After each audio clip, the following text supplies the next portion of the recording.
Hey there, tech enthusiast, Uncle D is here. Today we're diving in something interesting, DeepSeek R1, an open source reasoning AI model going head to head with OpenAI O1 model. The best part? You can run it locally. And in this video, I'm gonna show you how. Let's start with just brief overview of the release and the model itself. You can go to DeepSeek's GitHub and have a look at all the information and all the benchmarks and the information about the model. First of all, the model comes in different variations. The biggest model, R1, is 671 billion parameters with 37 active parameters and context length 128K. It's open source and it's possible to run it locally, but you have to have a pretty large cluster of hardware and different GPUs to run this model. DeepSeek offers distilled models of various sizes on par with various models like Llama, Qwen of different amount of parameters in the industry. The biggest R1 model performs really good on the benchmarks. On IEME 2024 Math Olympiad, it goes even better than O1 model, and on all other benchmarks, Code for GPQ-A Diamond, Math 500, MMLU, SWE Bench Verified, it goes either on the same level as O1 or just a bit lower or even a bit higher. You can access this model for free in their chat interface, but don't forget about the limit of 50 queries per day. But you can use this model without paying anything, just in their chat interface. Don't forget to click this Deep Think button. My goal today is to show you how to run this locally, and it all depends on the machine you have. If you have decent amount of RAM on your laptop or your PC, you can probably run something bigger. Let's say if you have 16 or more GB of RAM, you can start with running a Llama 8B, but I have pretty weak Mac M1 and I'm gonna go with the smallest model, which is DeepSeek R1 Distilled Qwen 1.5B. We click the link which leads us to Hugging Face,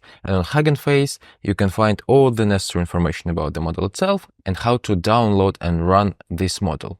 I'm gonna show you at least two options how to run this model. First one, you need to click this quantizations button and choose an option you'd like to run, picking one of the providers of different communities in this list. My idea is to run this model using Llama client, and in order to do this, we need to find models with these letters, GPT generated unified format. It's a special format explicitly designed for storing and sharing large language models and running them locally on your local user machines. Another option we're gonna test, and I'm gonna show you how to download the model and run it, is MLX Community. Here we need to install some dependencies and run some code in your IDE. Moreover, if you're aware of Llama and have used Llama before, you can go directly to the app. First of all, download the app because we'll need it.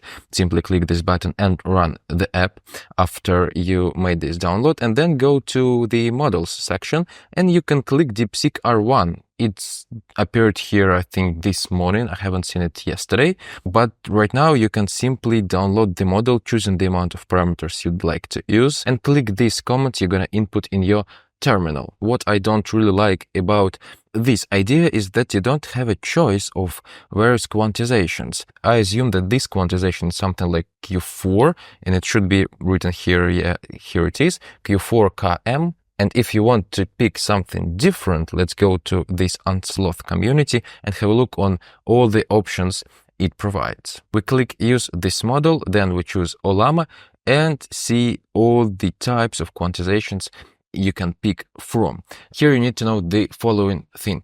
The higher the number, better the performance, better the results of the model, but it's gonna use more resources of your computer. Unsloth gives us a chance to download quantization 8, and let's check some other communities and some other companies which provide these GGUF files. Let's say here we can see a bigger range of quantizations. F32 is actually the raw model without any quantization, which you can use via this command in your Llama. Let's run the model. First of all, open your Llama, start the app, then open your terminal, because only in this environment, so to say, you can run the models using Ollama via different commands. First of all, you need to start Ollama. We've already launched the app. You can then input this particular command, Ollama list, to show all the models you've already downloaded. And if you can see, I have the models. I have this DeepSeek R1 model, which I've downloaded yesterday. So I'm not going to go with this command one more time, downloading it again. But if you haven't done it yet, use either this command to run this Ollama with quantization 4 or bigger version, let's say quantization 8, and run this particular command in your terminal like this, clicking enter. To run the model, you simply input this command, Ollama run, and the name of the model. The model starts to run and to respond to your inputs. I'm not gonna prompt it right now because I'm not sure in the capacity of RAM of my computer recording my screen simultaneously, so I'm just gonna click Ctrl-C or Ctrl-D to stop the model. Another option which I wanted you to show is running the model using MLX framework from MLX community. You simply click on this link and you need to, prior to clicking the link, choose the model itself. You can see that it differs in this list. You pick quantization parameter from this list. I'm gonna go with this model, and here you can see the instructions which you need to follow to launch this model in your IDE. If you're not new to coding and coding with AI, it's not going to be a big problem for you to set up this project. But for those who are completely new, I'm going to show you step-by-step guide how to do this. First of all, we need to create some directory, let's say some folder, which I've called local LLM. Then you create the file, let's say DeepSeek 1.5.py, where you add the code I'm gonna explain later. After that, you follow this particular sequence of commands in your terminal. First of all, you create your virtual environment, then you activate your virtual environment, and then you install the dependencies. And actually, you'll need this dependency as well to work with my code. After that, you can simply copy this code to your file and work with the model, putting the prompt in this field. It's going to be similar to completions API, where you just prompt the model once and it responds once without memorizing any context and any history of your dialogue. But with this code, which I've written here using AI, you can ask Claude or ChatGPT or any other LLM to help you with writing the code where you can interact with the model via your terminal. With this code, you can run the model using your terminal and have a proper dialogue. By the way, why do we want to use this MLX community framework and approach?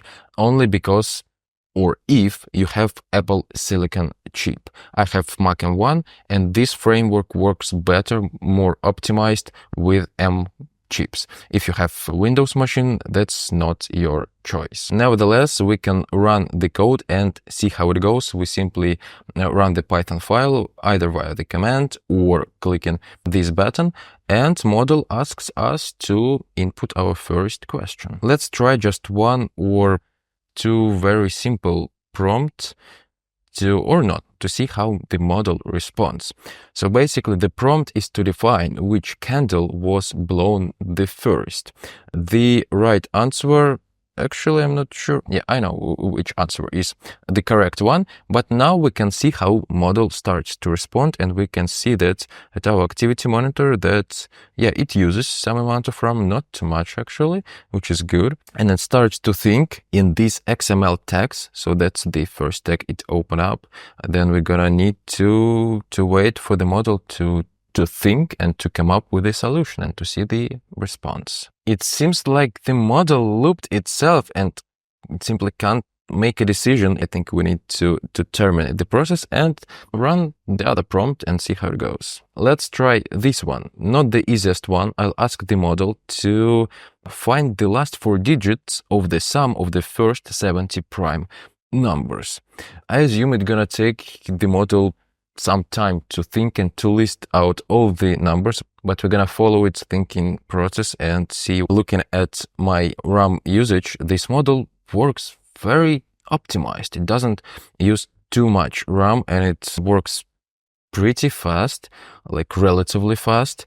So yeah, probably that's a good choice for those of you who have silicon chip. All right, now it starts to sum everything up. All right, it stopped generating the output, and the problem is that I've set the max token parameter 2048. In order for this problem to be solved, model definitely needed more amount of tokens, but we put this limit. But I hope you got the idea of running locally reasoning LLMs. Just a few years ago, it was just magic to run models, LLMs locally on your machine of this size with this performance. And now we're not just launching some LLMs, but reasoning LLMs, which in some tasks can be compared with Anthropic or OpenAI models. Of course, you should aim towards bigger models and running bigger models if you have these resources of your local machine, and you should be aware of that these small models can solve some tasks, but they're not perfect at all. They are pretty dumb anyway. You definitely cannot run or find and run the model which will be comparable in its performance with GPT-4o or Claude 3.5 Sonnet. But anyway, the industry is developing very fast and we're moving closer and closer to these metrics. And if you found this guide helpful, you know what to do, just smash the like and subscribe button to support the channel. And by the way, if you want me to publish this code, drop the comment below as well. Thank you for joining me today. I'll see you in the next videos. Peace.